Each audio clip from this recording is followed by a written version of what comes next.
Je vais essayer de vous présenter un peu ce projet de série qui est assez difficile à décrire. Chacun des épisodes va se situer dans une petite ville d'Angleterre. Et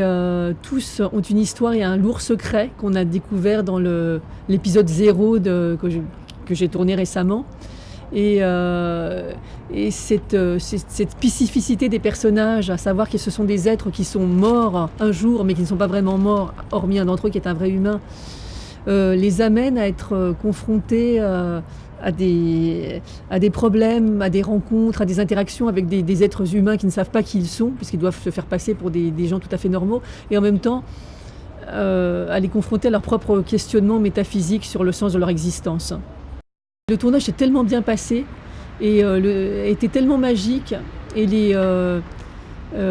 l'histoire qu'on a racontée a été tellement porteuse pour nous tous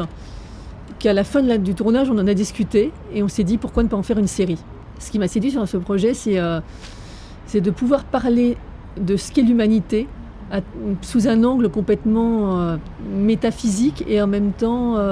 philosophique, et en abordant plein d'histoires sous le thème d'une histoire de vampire, mais complètement détournée de ce que sont les histoires de vampires, c'est-à-dire sans dents, sans horreur. Ça n'est pas du tout une série d'horreur. C'est de pouvoir parler de la vie et du sens de la vie en général, en utilisant un genre qui n'est pas ce genre habituel, n'est pas le genre habituel pour ça. Le genre qu'on pourrait qualifier d'alternatif pour cette série, je pense qu'il vient de mon enfance et du goût que j'ai eu pour les livres de science-fiction assez complexes que mon frère me donnait. Des films que j'ai pu voir aussi très tôt, je veux dire même étant enfant, des sujets qui me passionnaient, de tout le questionnement sur le monde invisible en fait que j'ai eu assez tôt et qui continue à m'intéresser aujourd'hui. Et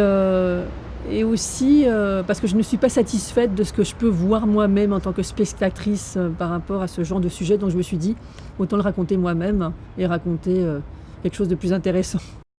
Le fait de travailler dans une langue étrangère, qui est la langue de l'inconscient en fait, une langue étrangère, c'est la langue de l'imaginaire, développe mon imagination, me donne des possibilités que je n'aurais pas ici. Et je trouve que l'univers de la série permet de développer énormément de choses qu'on n'aurait pas forcément le temps de développer dans un long métrage. Le temps de fouiller les personnages, d'écrire des histoires, de faire intervenir des situations complexes, de remettre un indice apparu dans un épisode, à l'épisode 3, dans l'épisode 7 par exemple, au moment où le spectateur l'a presque oublié, mais où il est quand même resté dans un coin de sa mémoire. Oui, donc je suis moi-même non seulement amateur de séries, mais admiratrice de séries. Le moyen métrage que nous avons tourné et qui va servir d'épisode 0 parce qu'il fait que 38 minutes, qui ne correspond pas vraiment au format d'un épisode, c'est presque un ovni en fait, puisque c'est un film de genre qui n'est pas vraiment un film de genre. C'est un film assez esthétique qui a été en principe presque filmé dans certains aspects comme une pièce de théâtre, puisqu'il y a beaucoup de scènes assez statiques, de beaucoup de plans séquences, mais qui en même temps est un thriller, puisqu'il y a plein d'événements qui se produisent et apparemment les spectateurs qui le voient sont accros, ils ont envie de savoir ce qui se passe, ils ont envie de comprendre, de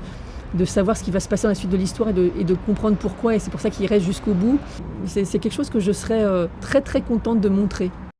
En ce qui concerne le nombre d'épisodes, je pense qu'une première série de 10 épisodes serait nécessaire et je dirais minimum pour raconter, parce que j'ai énormément d'histoires à raconter, je suis en train d'écrire l'épisode 1, mais j'ai déjà dans ma tête la suite des épisodes qui vont venir, parce que c'est vraiment une série. Les plateformes de diffusion offrent je pense, une belle part aux créateurs, en leur permettant de développer un imaginaire, une esthétique qui serait peut-être plus lourd à développer au cinéma. Je pense que c'est l'avenir de l'image.